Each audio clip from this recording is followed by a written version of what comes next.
Shannon Clark, the CEO and General Manager of Richland Electric Cooperative. I wanted to come to you today to tell you a little bit about what Richland Electric Co-op is doing. In a later segment, I'm going to talk a little bit about what's going to happen likely after coronavirus comes to an end. Certainly there's going to be a different world than what we saw just a few short weeks ago. Today marks 2 weeks since we started our pandemic plan. We started on a Friday trying to get things ready to go, and we implemented our plan on Monday. Our pandemic plan is just one section of our emergency response plan. Our emergency response plan deals with things like if we lose our headquarters building, or if we lose our service center, or we lose them both. What happens if we come under cyber attack, or if there's an active shooter?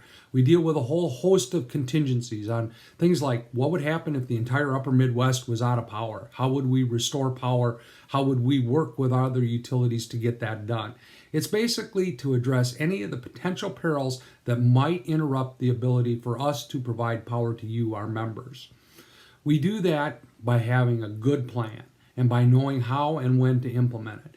Those plans we pray we never have to use, but in the case of coronavirus, we have realized that having that plan, having that preparedness has really helped us get things going. What's unique about the pandemic plan and our emergency response plan is that in these situations, typically our distribution system, our IT infrastructure, and most of the critical infrastructure that we operate is largely intact. Our buildings are there, our trucks are working, all of those things continue to work. But what's really threatened is the vital resource that we have, which is our human resources. Those men and women who work every day to keep the power on and to be able to operate your electric co-op in a safe and reliable manner.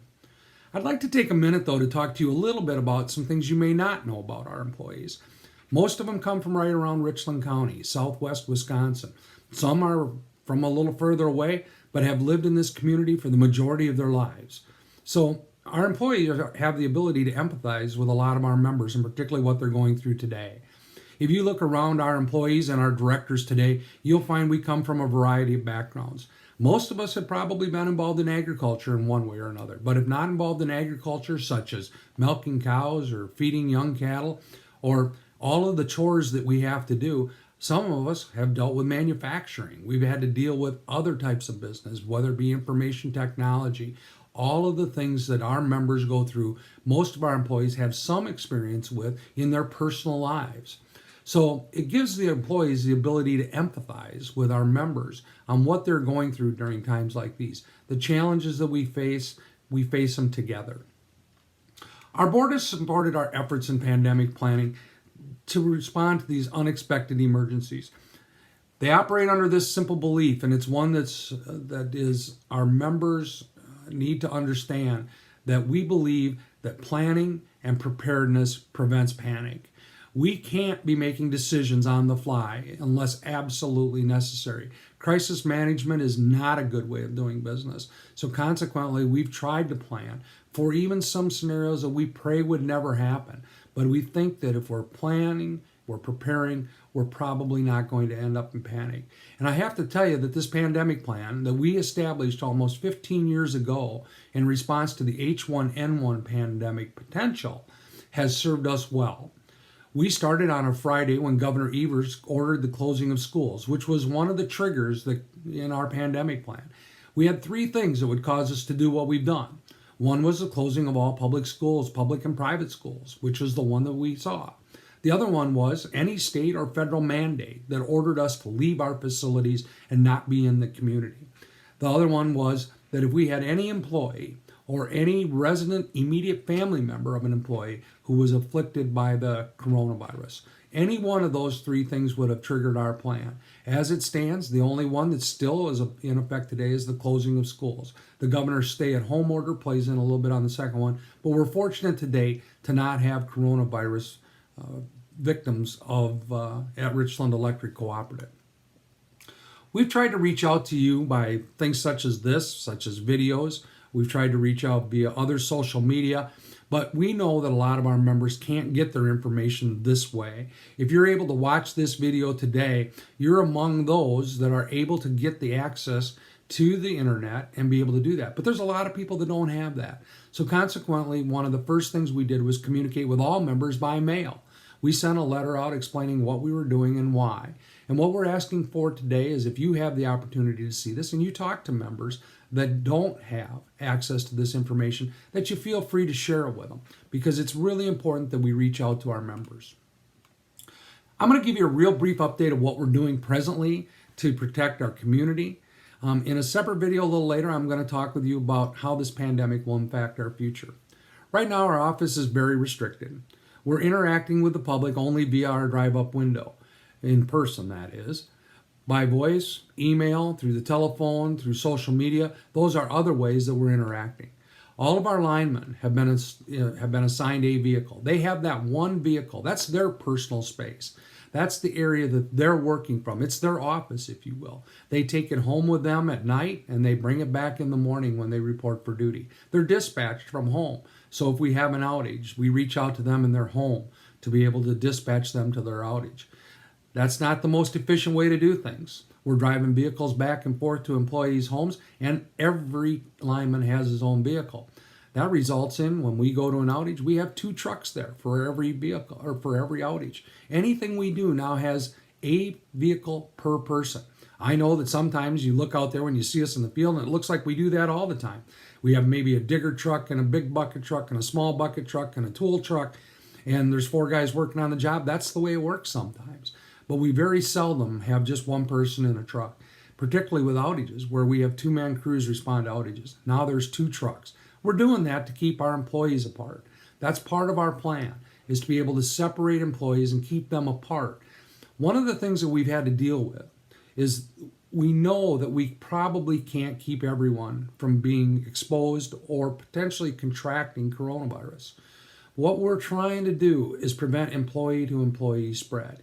If you think of it like this, the governor's stay-at-home order is trying to flatten the curve so that the general public doesn't mix and intermingle together and pass this virus on in almost exponential fashion.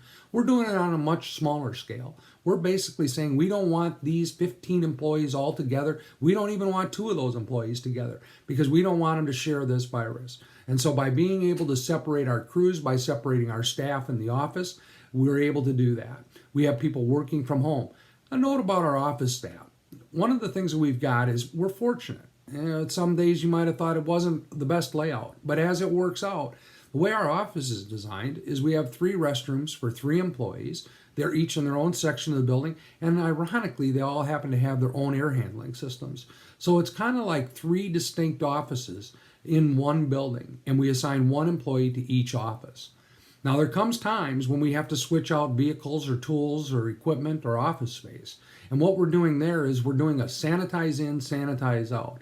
So when you leave your space or you leave a shared tool, you sanitize it. But a person who's picking it up assumes that it hasn't been, so they sanitize. So we have sanitize in, sanitize out. The next person comes in, they're going to sanitize in.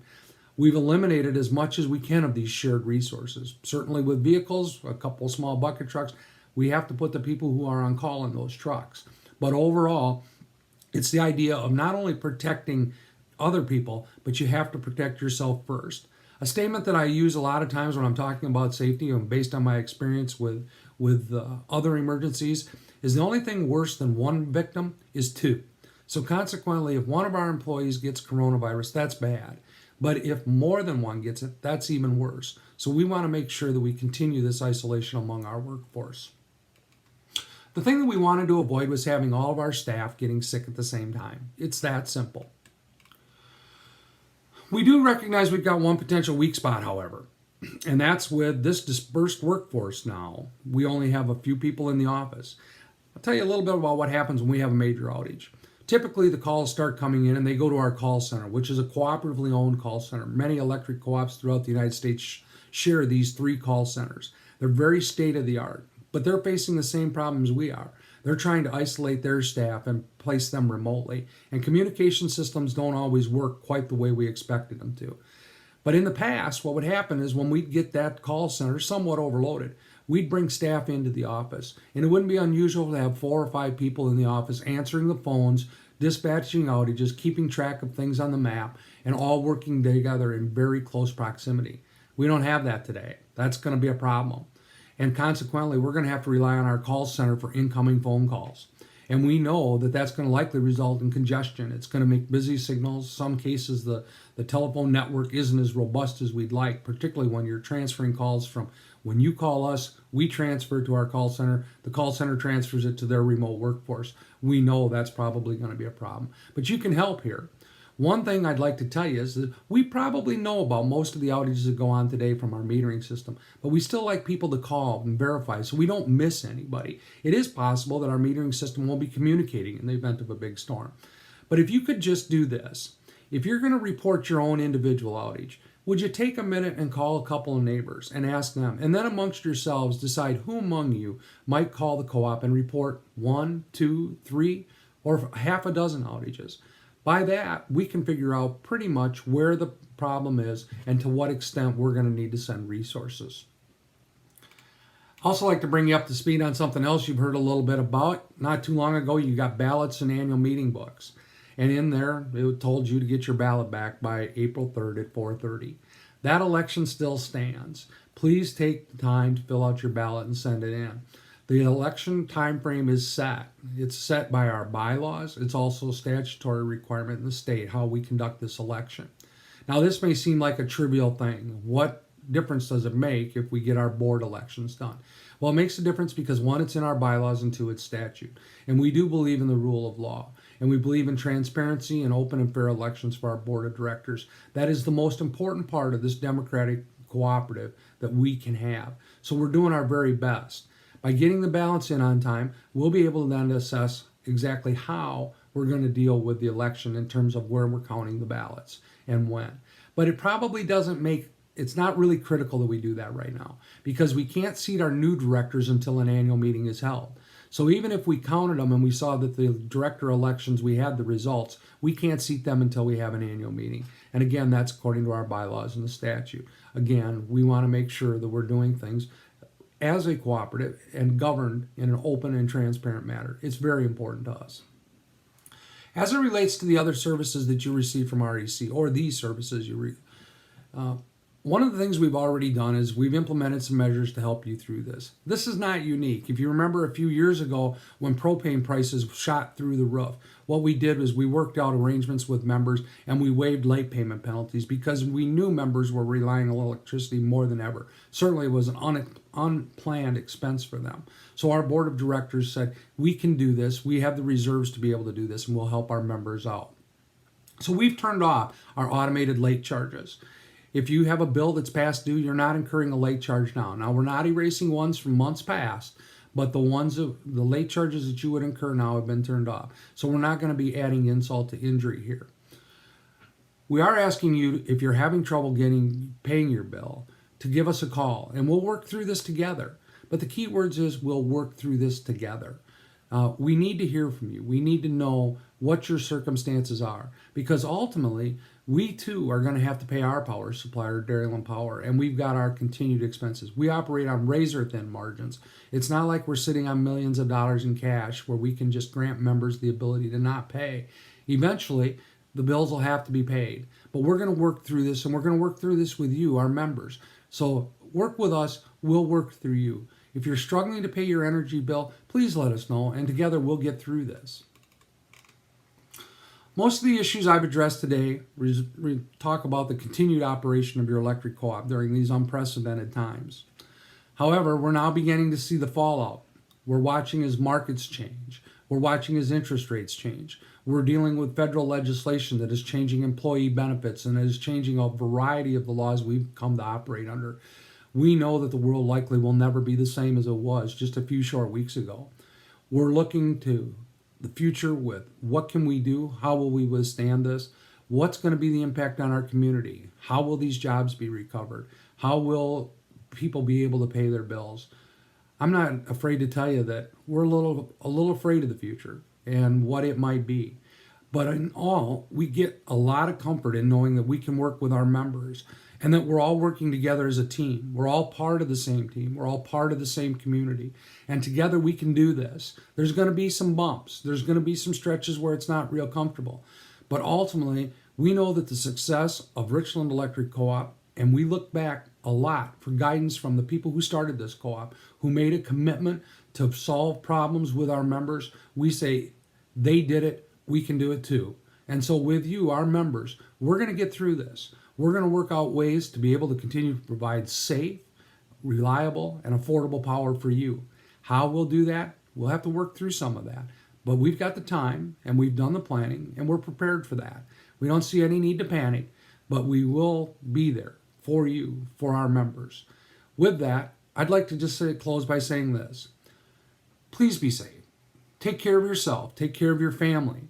Your electricity is there for you to use to get through this time, and we'll find a way to make sure we can keep it on and working for you. There'll be problems down the road that we'll have to sort through, but we'll get it done. And with that, I just want to say thanks to you, our members. It's a great organization. I think people don't realize just how valuable it is to have a community of people where the customer is the company, where we are all working in this together. So with that, stay safe, stay healthy, protect yourselves, protect your family, and follow up to see what's coming up next. And we'll talk more about that later. Again, thank you, and be well.